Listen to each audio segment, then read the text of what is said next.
Hi friends, எல்லோரும் எப்படி இருக்கீங்க? Welcome back to my channel. இன்றைக்கி வெஜிடபிள் குருமா தான். அதுக்கு வந்து கடாயில் ஒரு ஸ்பூன் எண்ணெய் விட்டு பட்டை, 2 கிராம்பு, ஸ்டார் பூ இது 3ஐயும் எண்ணெயில் ஃபஸ்ட்டு போட்டணும். அதன் பிறகு வந்து கொஞ்சமாக பெருஞ்சீரகம் போடலாம். நான் லேட்டாக தான் ஆட் பண்ணியிருப்பேன். இப்போவே ஆட் பண்ணுறதுனாலும் ஒரு ஸ்பூன் பெருஞ்சீரகம் வந்து எண்ணெயில் ஆட் பண்ணிவிட்டு, வெங்காயம் வந்து நான் ஒரு 2 வெங்காயம் நைஸாக கட் பண்ணி எடுத்திருக்கேன். அதையும் வந்து ஆட் பண்ணிவிட்டு, பச்சை மிளகாய் வந்து 2 ஆட் பண்ணிக்கணும். பூண்டு வந்து ஒரு 6-7 பூண்டு பல், அப்புறம் வந்து ஒரு பெரிய சைஸு ஒரு தக்காளி, இது எல்லாத்தையும் வந்து நல்லா வணக்கிட்டு, தேங்காய் துருவல் வந்து நான் ஒரு அரை முடி எடுத்திருக்கேன். தேங்காய் வந்து அந்த தேங்காயையும் அதோடு போட்டு நல்லா வணக்கணும். இது கூட பொட்டுக்கடலை சேர்த்தா நல்லாயிருக்கும். என்கிட்ட பொட்டுக்கடலை வந்து இல்லை அப்படிங்கிறதுனால நான் ஆட் பண்ணலை. பொட்டுக்கடலை சேர்த்தோம்னா இன்னும் சூப்பராக மணமாக இருக்கும். நம்ம வதக்கும் போதே அந்த வாசனையே வந்து அவ்வளோ சூப்பராக இருக்கும். அது கூட வந்து மிளகாத்தூள், மஞ்சத்தூள், மல்லித்தூள், கரம் மசாலா தூள் இருந்தால் கொஞ்சமாக ஆட் பண்ணிக்கலாம்.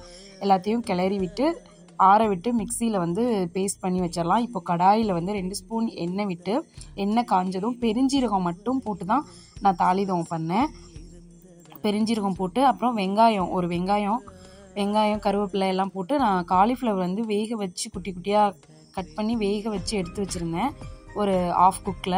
அதையும் இது கூட ஆட் பண்ணிவிட்டு அரைச்சி வச்சுருந்த பேஸ்ட்டை வந்து அதில் போட்டு, கேரட் வந்து சின்ன சின்னதாக கட் பண்ணி ஆட் பண்ணியிருக்கேன். இது எல்லாத்தையும் வந்து நல்லா கிளறி விட்டு தேவையான அளவு வந்து தண்ணி விட்டுக்கலாம். தண்ணி விட்டுட்டு நல்லா கொதிக்கும் போது தான் வந்து நான் கருப்பு சுண்டலும் உருளைக்கிழங்கும் வேக வச்சு உருளைக்கிழங்கு வந்து நல்லா கையால் மசிச்சு 2ஐயும் ஒன்றா வந்து எடுத்து கிரேவியில் கலந்தாச்சு. அந்த குருமா வந்து நல்லா கொதிச்சதுக்கு அப்புறமா இறக்க வேண்டியது தான். டேஸ்ட்டாக இருக்கும். சப்பாத்திக்கு மாவு பிசைஞ்சு ஒரு 10 மினிட்ஸ் இல்லை 15 மினிட்ஸ் வந்து ஃப்ரிட்ஜில் கொஞ்சம் நேரம் வச்சுட்டு, அதுக்கப்புறம் வெளியில் எடுத்து உருட்டி வச்சுட்டு அந்த மாவில் நல்லா பரட்டி நம்ம தேய்ச்சி போட்டோம் அப்படின்னா நல்லா சூப்பராக டேஸ்ட்டாக இருக்கும்.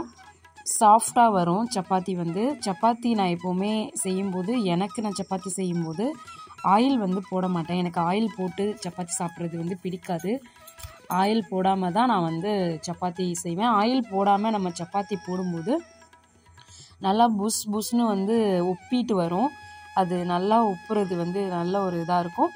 சூடாகவே சாப்பிட்டா தான் சாஃப்டாக இருக்கும். அந்த ஆயில் இல்லாமல் சப்பாத்தி செஞ்சு சூட்டோடு சாப்பிட்றணும். நல்லா டேஸ்ட்டாக இருக்கும். ஆயில் வந்து எடுத்துக்கிறவங்க எடுத்துக்கலாம், அதனால் ஒன்றும் இல்லை.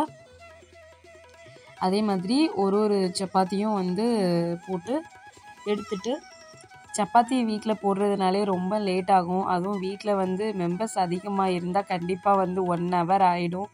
நின்றுக்கிட்டே வந்து போட்டுக்கிட்டு இருக்கிறதுனால ரொம்ப வந்து அடிக்கடிலாம் நிறைய பேர் வந்து சப்பாத்தி செய்ய மாட்டாங்க. எங்கள் வீட்லேயும் அப்படி தான். வாரத்தில் ஒரு டைம், சில டைம் வந்து வாரத்தில் 2 டைம்ஸ் செஞ்சுப்போம். சப்பாத்தி போடுறது ஒரு பெரிய ப்ராசஸாக நின்றுட்டு நம்ம ஒன்றா போட்டு எடுத்து, அதனால் வந்து கொஞ்சம் சில பேருக்கு வந்து அது கஷ்டமாக தெரியும், சப்பாத்தி போட்டு எல்லாருக்கும் பண்ணி கொடுக்குறது. இந்த குருமாவுக்கு காலிஃப்ளவரும் நான் பீன்ஸ் போட்டிருந்தா நல்லா இருந்திருக்கும். இந்த குருமா வந்து செம்ம டேஸ்ட்டாக சூப்பராக இருந்தது. அந்த காலிஃப்ளவரோட டேஸ்ட்டு ப்ளஸ் வந்து கேரட்டு, கொண்டக்கடலை, அந்த உருளைக்கிழங்கு அது எல்லாம் இது பண்ணி அந்த நம்ம குருமாவுக்கு வந்து வதக்கி அந்த பெரிய ஜீரகம் போட்டு அந்த தாளிக்கும் போது அந்த மணமே அவ்வளோ சூப்பராக இருக்கும். ஃபைனலாக வந்து கொத்தமல்லி தழை தூணாதான் அந்த டேஸ்ட்டு நல்லா எடுத்து கொடுக்கும்.